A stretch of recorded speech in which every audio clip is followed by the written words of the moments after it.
Welcome aboard the safest airline in Africa. With industry-leading safety measures to protect your well-being.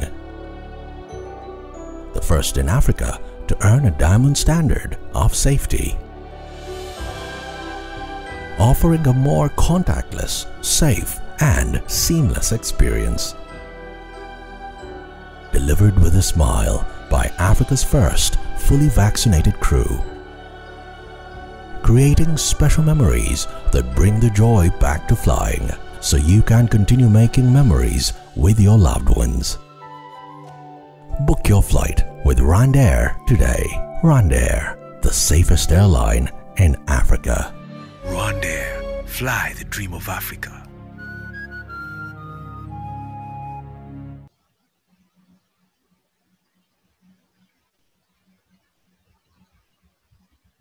At this moment, allow me to welcome our speaker or introduce to you our speaker, Dr. Sharon Munyaka. Dr. Sharon Munyaka is an organizational psychologist working across South Africa, a firm believer in focusing on what is right with people. You know, we always focus on what is bad and ignore the right. Sharon works as an individual for teams and also at organizational levels to positively transform behavior in all workplaces. She's a very strong facilitator and holds transformative conversations across all job levels. We are very glad she's going to talk to us about entrepreneurial transformation through intention, the power of intention, the only force that Africa needs at this stage. Ladies and gentlemen, let's put our hands together and welcome Dr. Sharon Munyaka. Okay, a very good afternoon, and all protocol observed. I see the minister is still here. So what a privilege and an absolute honor to be in Uganda. So some people thought I'm Ugandan, others thought I'm Kenyan, others thought I'm from Ethiopia. So I take it, I am a daughter of the continent. And yeah, I'm a daughter of the continent, and it gives me great pleasure to be in conversation with you all today. So speaker after speaker have really embodied for me what intention is all about. And we keep using this word intention. So intention is about the goal, it's about the aim, the thing that I want to do. But what is the point of intention if it doesn't translate into action, right? So when I listened to the minister this morning, I was glitching, thinking, imagine if we could prototype this throughout the continent. So Uganda is the prototype, but what happens on the rest of the continent? How do we start to utilize the capabilities that are already there? And I don't see Emmanuel. Emmanuel is the embodiment of what intention is. If intention was a person, Dr. Emmanuel would be that. Yes, he deserves a big round of applause.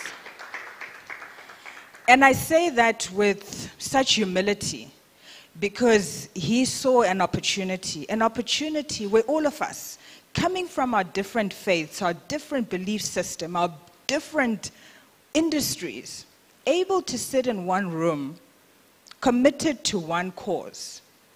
And it reminds me of the Margaret Mead quote that we must never underestimate the power of a small group of people who are committed to a common cause. We are all committed to an Africa that works. We are committed to an Africa that thrives. An Africa where we feel, where we experience an Africa that is at the top of its game. An Africa that is cutting edge. An Africa that is the best that is there.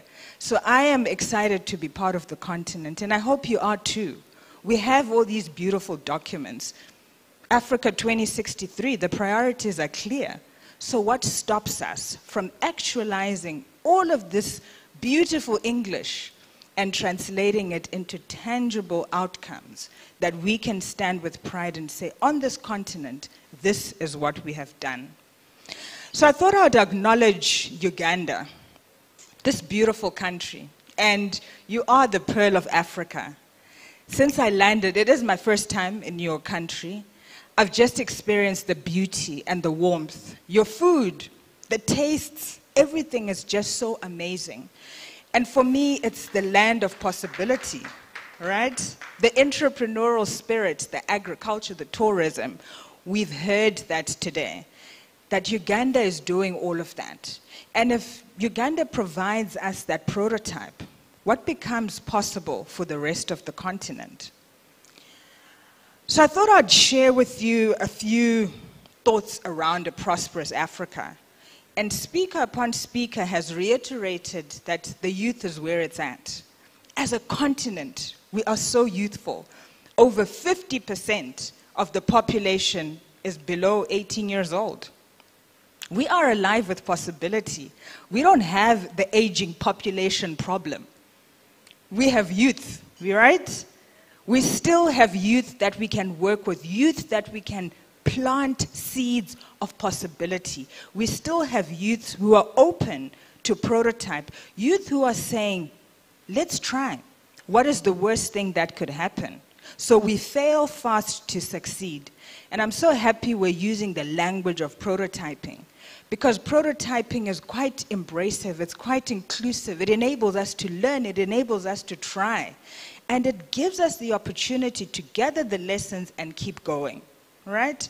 We are not stuck. We try and come up with rapid innovations. We try and come up with things that are relevant. We're asking the right questions and saying, what is needed right now? Who else needs to be sitting in the room?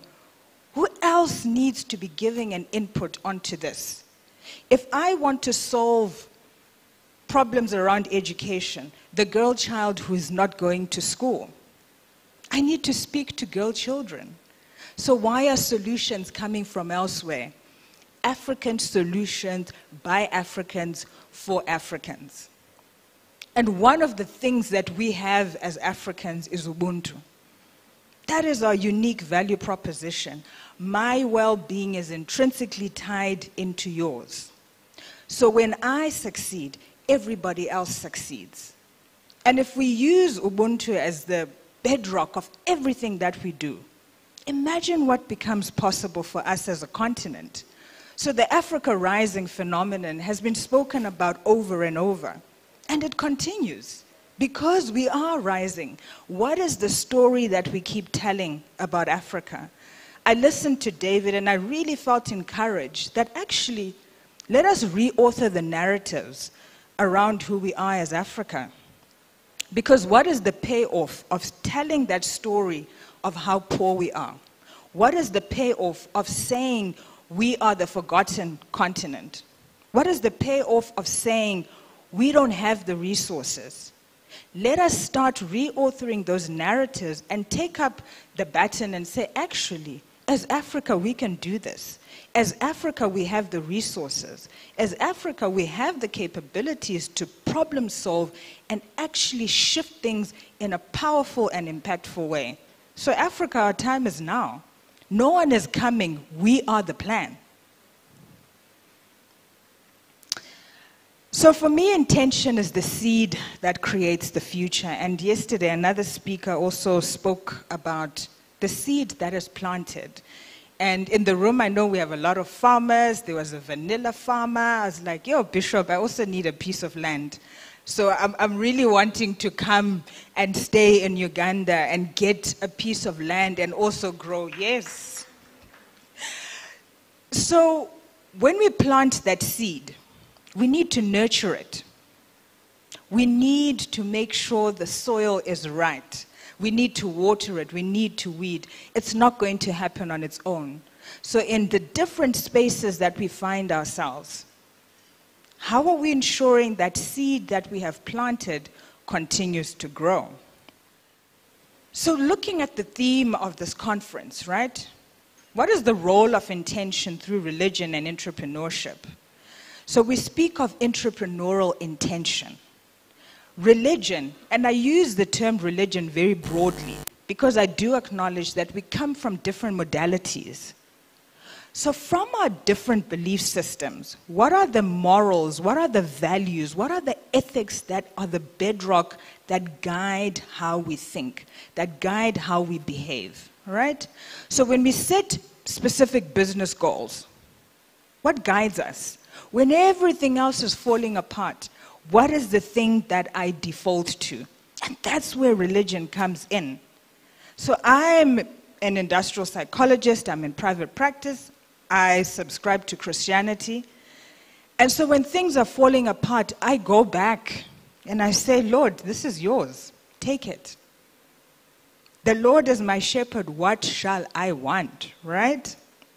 So from your different faith system, your belief, your religion, whatever you want to subscribe to, how does that guide how you operate? How does that guide the principles that build up your business, right? So when you're a religious entrepreneur, it creates an organization that has a religious mission. And we speak about creating for others. It's not only about me. I think across all faiths, love, peace, grace, all of that is preached, right? So how do I take that forward when I am running an enterprise based on those principles? We take it a little bit deeper and look at the power of the pulpit or religion broadly, because we have different faiths, right? So it becomes a source of perseverance. And yesterday, I think it was the bishop who was sharing, how do we go back to source? How do we do this work that is much bigger than me? Because I think we can all agree that when we tap into a higher power, whoever that higher power is for you, it just changes how we operate. It changes how we make sense of things. When we are feeling discouraged, when we lose everything.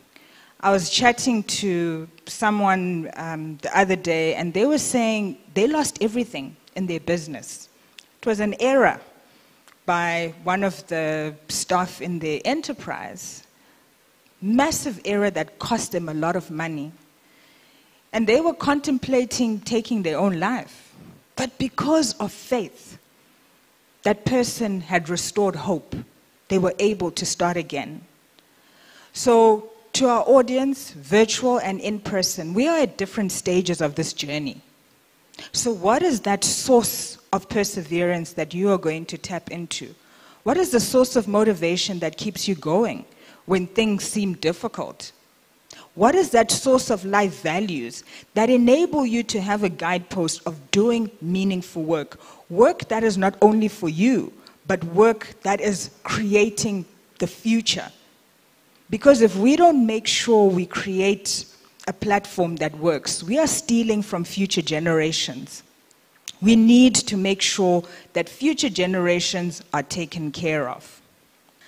So I carry on and unpack about religion advancing the transformative future of legitimate and relevant entrepreneurship development in Africa.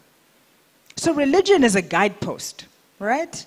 Whichever faith you belong to, it provides that guide to say, how do we do things? How do we show up? How do we make decisions?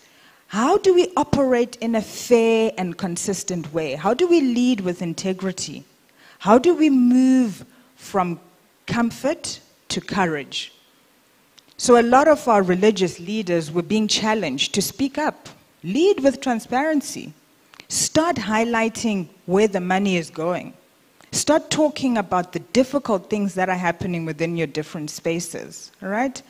So religion does have a role to play. And if we're saying Africa is very religious, what does that actually mean in terms of how we make sense of business? So let's get into some practical thinking, right? How do we move from intention to action? Because there's been a lot of talking, and we want to be able to move away from rhetoric to action, right? So when we start to understand what prosperity means in Africa, it helps to just flavor the way that we are thinking. So for me, is prosperity about the biggest car that I drive? Is prosperity about how big my house is? Or actually, it's about ensuring that the communities that are around me are working. Because when we go to the Shared Values Initiative, we understand that organizations cannot thrive if our societies are failing. So this is a clear clarion call to all of us, that what does prosperity in Africa mean for me? So take time to just think about that. As you do your own enterprise, as you start thinking about where you are taking all these ideas that you have, what does prosperity look like for you? It's also around understanding your own interior condition. How am I operating? So a dear friend always describes changing the system in the wrong gear. So if you imagine driving a car that is manual, how do you go up a hill when you're in the 5th gear? It's probably going to cut off, right? So for you, when you look internally, where are you? What are the things that you are doing? What do you subscribe to? How do you make sense of the world?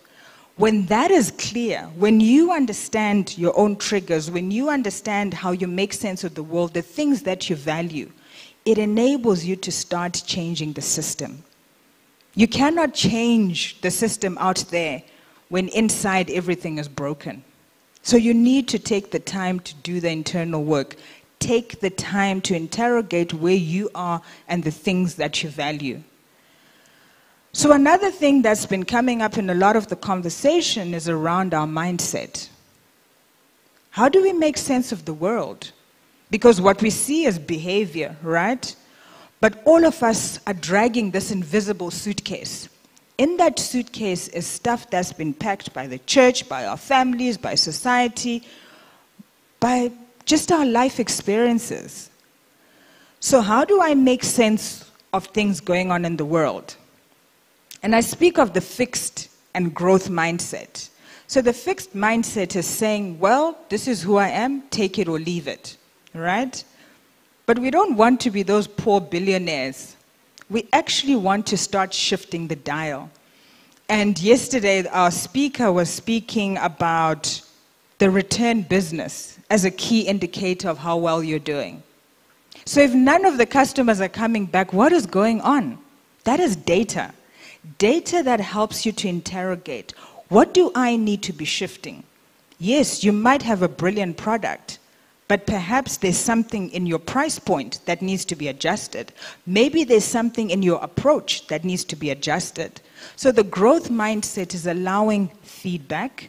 It's allowing you an opportunity to interact with others and say, beyond what I know, there are other things that are possible. There's other information that I can gather that will help me to deliver a service that is relevant to the society I find myself in.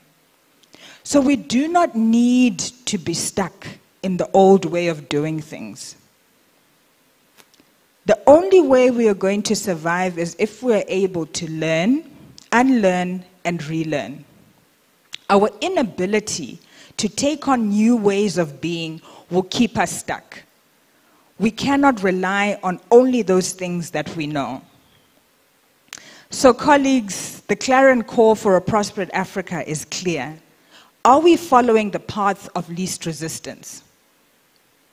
We need to reflect on that. In whatever position you are you courageous enough? Are you using your role? Are you using your voice to challenge the status quo? So change hardly happens until the pain of staying the same becomes too much. So when is the threshold? When does it become too much?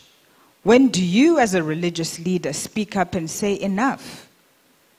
When does the poverty start bothering you? How are we responding to challenges on our continent? And I just list a few of the challenges that we have. Unemployment is high. Are we having entrepreneurial conversations in the spaces that we are? Are we able to talk about climate change and the impact that it has? Are we looking at the gaps in terms of inequality? What are we doing about that in terms of the spaces that we are? So some of you might know the story from Honduras about the Choluteca Bridge. We change course and adapt. Right? This area is known for tornadoes and, extreme weather conditions. And you can see the bridge there. Bridge was built. Nature did what it did, and it changed course. the river changed course. So yes, you might have been doing things the way you have always done it. But if we are going to move towards a prosperous Africa, we need to change course and adapt. What is relevant right now? What do we need to do? What is that path of most persistence?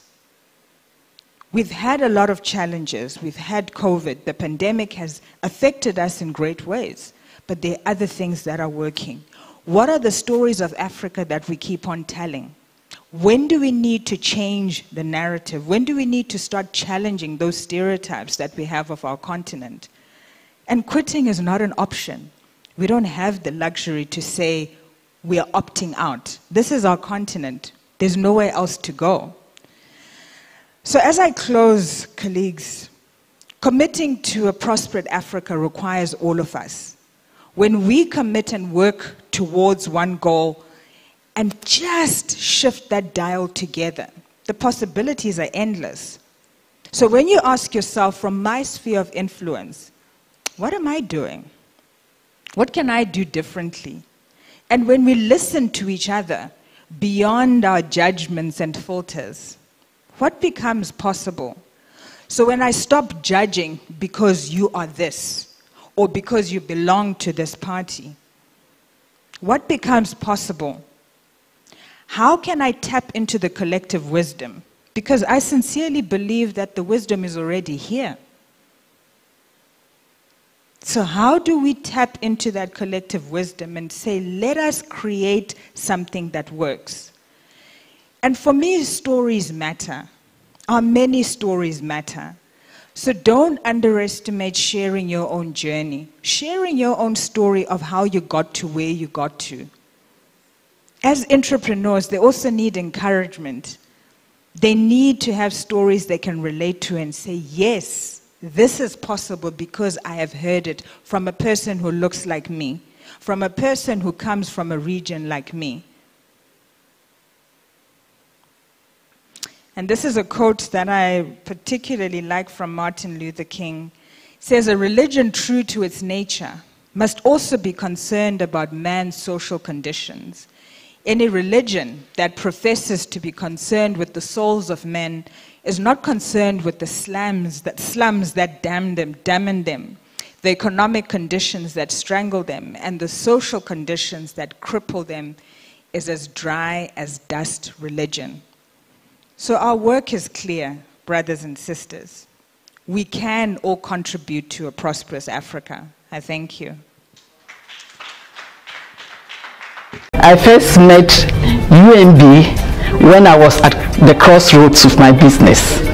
I had a serious problem, and UMB has made it possible for me to still stand today. How did they do this? They did not work and put me in a box. They looked at me as an individual and got a product from me which helped me to survive the period. Banks should look at it and see how they can also go that way to be able to meet individual customers, tailor products to suit the individual customers, and not to just box everybody together.